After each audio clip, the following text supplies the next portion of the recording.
there are 4 stages to shooting a film. The first is 2 parts, is the fundraising and the preparation. Both very important.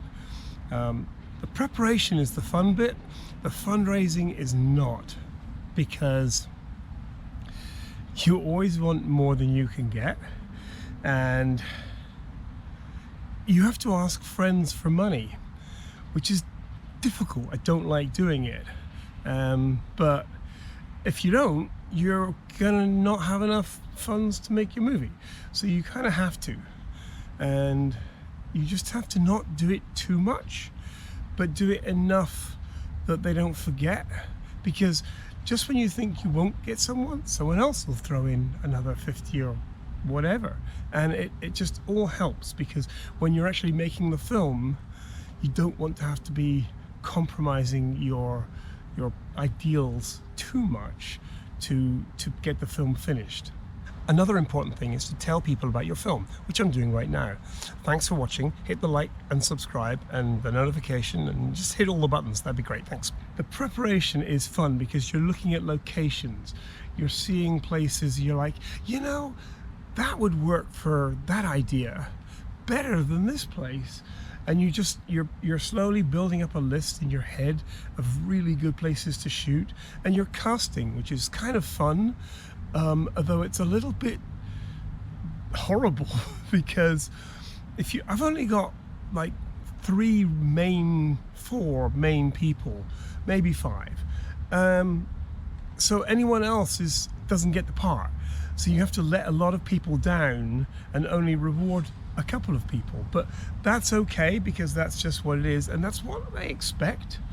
But I think I found a couple of really good people to start with, and thank you to my friend Nicholas, who's got a boat just over there, who's an actor. We only like you when you're plastered. Get back on drugs, you fat fuck. And he's helped out a lot with just ideas and casting and things like that, and there'll be more on that in the next episode, but that's going well. The next is the actual shoot, which is the intense bit, because sometimes you only get one chance. You know, we're going to be out there on a boat, and yeah, you can do another take, but doing a reshoot could be very difficult because you've got to get the same person, they've got to be wearing the same clothes, the hair's got to look right. It just is problematic, so you kind of have to approach it like this is the one chance you get to get it right.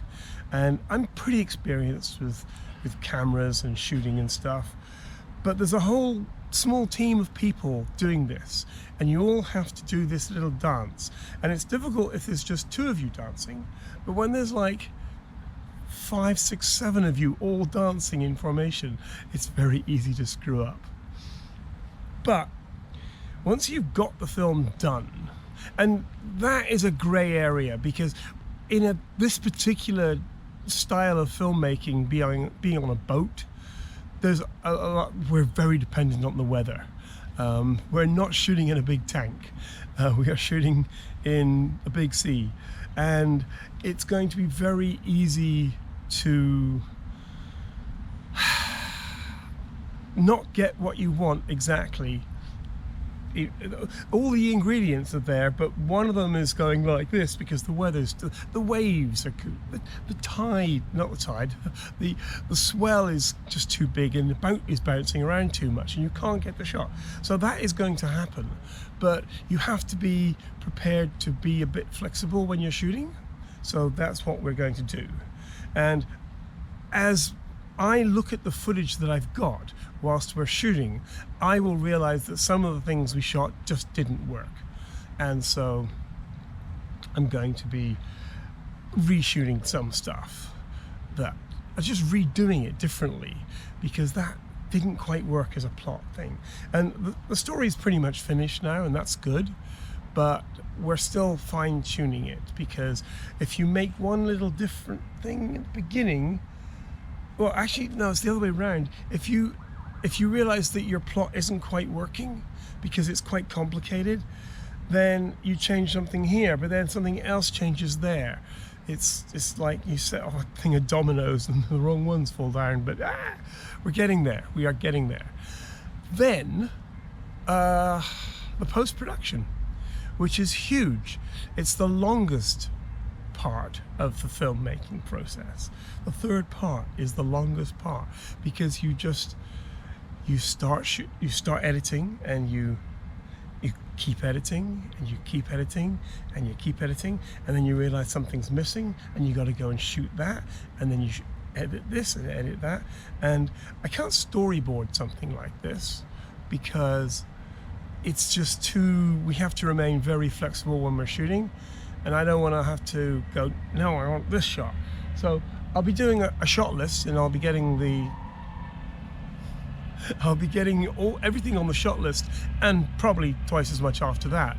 But it really does need to be tight.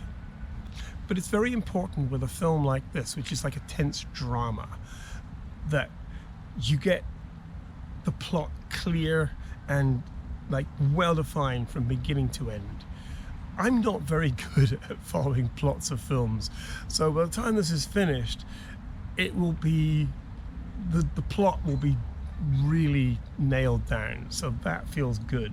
But it's going to be a bit of a challenge in the editing to make it all work, but I'm looking forward to that. And then the fourth bit, which is kind of the most important bit, is the distribution of the film. There's no point in making an amazing film and no one's seeing it. Does the bear shit in the forest? I'm using a company called Film Hub, and Film Hub, they're not really a distribution.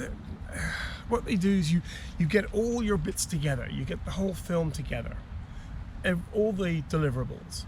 The poster, the film, the trailer, the bios, the behind the scenes, everything there, including the SRT file, which is the difficult bit, because it's for the subtitles, and you have to make sure it's exactly right, otherwise the quality control just kicks it out. What I'm doing for preparation of that stage is I'm uploading some films I've made in the past to go through the process, and that's going well. It's going well. They're a good company, and they respond to you with, if you don't get it right, then they do let you know that it's not quite right and you have to redo this. So I'm going through that process a few times before I actually upload this one. But then, and I don't really know how it works because I haven't really gone through it, but basically they take 20% of anything they sell, and they put it up for all the streaming services in the world. There's probably 200, probably more. They put it up for all those services to pick up, and I don't know if there's a streaming company in New Zealand that want the film, so I can't do it myself. So they do it all for you, which is fabulous, and they seem really communicative and accessible. So we'll see how that goes.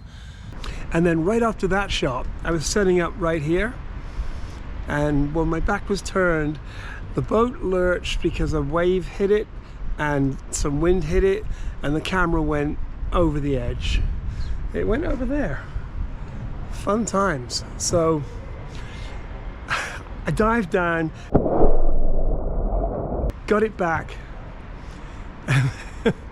and then I was trying to start it using the application, and I realized the application was on my phone, which was down there as well. So I had to dive back down and get that. And then I went out and bought this camera right here, which is a GoPro 10, which I needed anyway. The old one was just knackered, so that worked out okay. And my iPhone was old and needed an upgrade as well. Anyway, that's the end of this particular episode. Thank you so much for bearing with me.